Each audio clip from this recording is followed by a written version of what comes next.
Alfa Romeo and Maserati need to change, and they both know it too. I really wanted to make this video after reading an article from Motor1.com a few months ago, where the new CEO of Stellantis, Antonio Filosa, discussed the potential for both of these brands working closer together.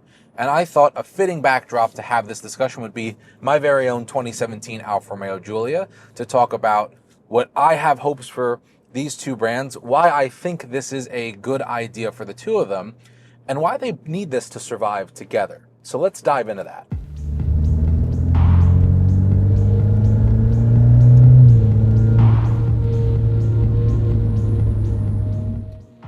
Now, the goal here, Antonio Filosa says, is not to merge the two brands together. They have their own separate identities and their own separate customer base. Some may argue that Maserati has not had customers in quite a long time, and you'd be fair to make that joke. Oh, it just sounds so good. He was very specific in stating that this is not a merger of the two brands. No, they will still be separate from one another, but what will be happening is they're going to work a lot closer on introducing and creating new products. For both of these brands, I feel like this may be their one last chance. I think Alfa Romeo knows it the most. Maserati has been in this position almost my entire life, so that's about, nearly 30 years worth of time, with some ups and downs in between. But I think Alfa Romeo, in order to survive in the US, needs this collaboration to happen. We need to cut down on waste in manufacturing as a whole, but specifically with these two brands. They need to be agile and nimble with the resources they're provided, but they need to fill the lineup a lot more. We have had a two-car lineup since 2017. I'm not going to count the 4C, because by the time this car came out, the 4C was already going out the door. And right now, we could say it's a three-car lineup with the Tonale, but no one is buying it. Why would you buy a Tonale when you can buy a Stelvio for the same price? This brand coming back to America was the kind of hope and dream of Sergio Marchionne. That was his project, that was his baby, and it's a shame he never got to survive long enough to see it.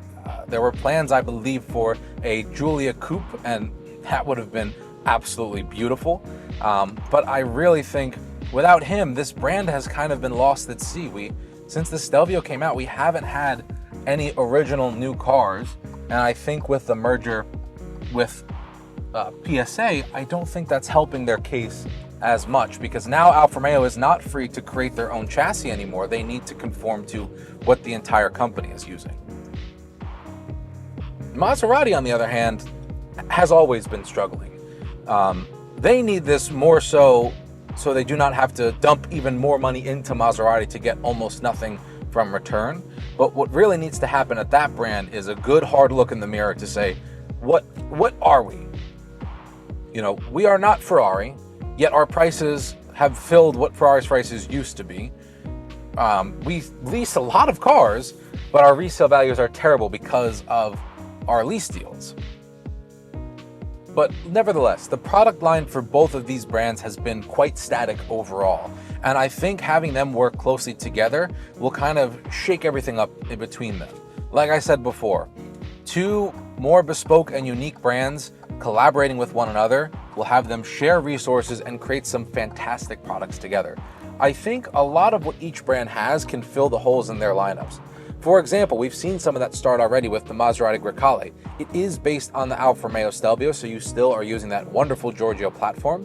The Grecale just has some more luxury features. The interior is even more supple and plush. There is more noise dampening. The entire center console is completely different, and it actually has a lot more screens than even my car and the new 2024s, which some folks at that higher luxury end really do want from their brands.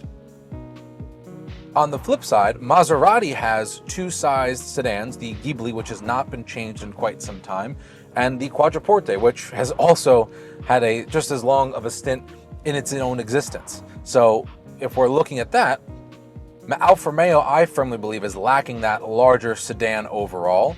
When a new generation of Quattroporte is introduced, these two brands can collaborate together, and now outside of just introducing a new Maserati Quattroporte, we now can bring a bigger sedan to the Alfa Romeo lineup here in America. and vice versa. The Giulia is also long overdue for its refresh, but now instead of designing a Giulia and a Ghibli, we can now design both in tandem and split off towards the end of development. I think this has a really great shot of working out for both brands.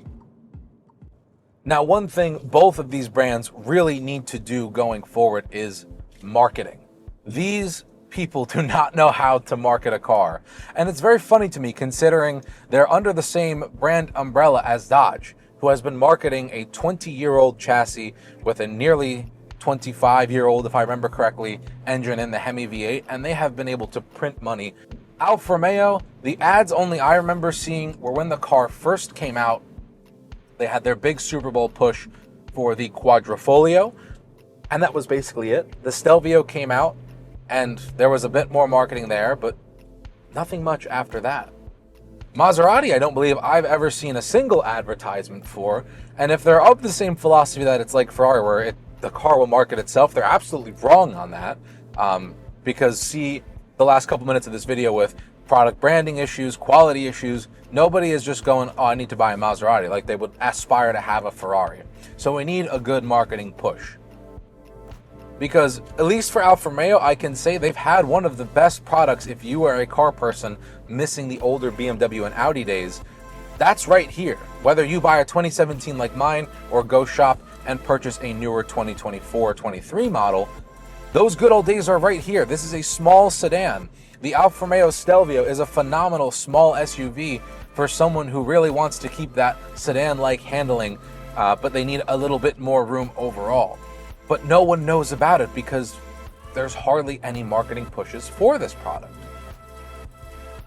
Now, obviously, these are just words. This is just comments from the new CEO answering as many questions as he can, because investors and fans alike have tons of questions for Stellantis after what they've been doing over these last couple of years. But I think I have a little bit more confidence in what Antonio Filosa wants to do over Carlos Tavares. Antonio Filosa has been a Fiat man for the better part of 2 decades. I believe he started in Fiat's paint department and he's worked his way up since then. So at least on the Italian brand side of things, he does bring that passion and heritage with him. He would, I would like to think he would love to see these brands succeed as someone who has, worked many years throughout this company and now finds himself, leading the entire thing. Now, if he can nail the things we've talked about, I think both of these brands have a really good shot at being successful. And I'm not just talking about the short-term success that Alfa Romeo has seen in the US or those peaks in the many valleys of Maserati's last 2 decades, but I'm talking about genuine success. Do I think that they will outsell BMWs and Mercedes? No, they have quite a long way to go there. But I think there is plenty of space in the auto industry for a brand to really stand out. For that's, whether that's Alfa Romeo standing out to be that fun, everyday, sporty car that you can get into, or Maserati being that luxury with some Italian panache to it. I think both of these brands have a niche that they need to fill, because there's people that, want these brands to succeed and will buy these cars if they deliver on the promises and expectations that they have for them. So those are some of my thoughts. I read the article, I took some notes on the video here, and I really wanted to share it with you after I've thought about it for a little bit of time. But let me know what you think down below. Are you someone that thinks these brands should be working together? Is it a great idea, or is it something horrible and both will lose their identity even further? Do you think either or both of these brands should be getting the axe? I have some friends who have strong opinions about Maserati, so I'd love to hear yours down below for these brands. And if you were in charge of Stellantis, what would you do to help revitalize not only Alfa Romeo and Maserati, but help bring the rest of the brands back into the forefront here? Let me know your thoughts and feelings. Let me know what you think about videos like this. Going forward, I would love to create more content like this, whether it's driving a car and sharing my thoughts and feelings on the car, or delivering small bits of articles and my own thoughts while driving something related to that. So let me know what you think down below. Thank you so much for watching this video, and I'll be seeing you in the next one.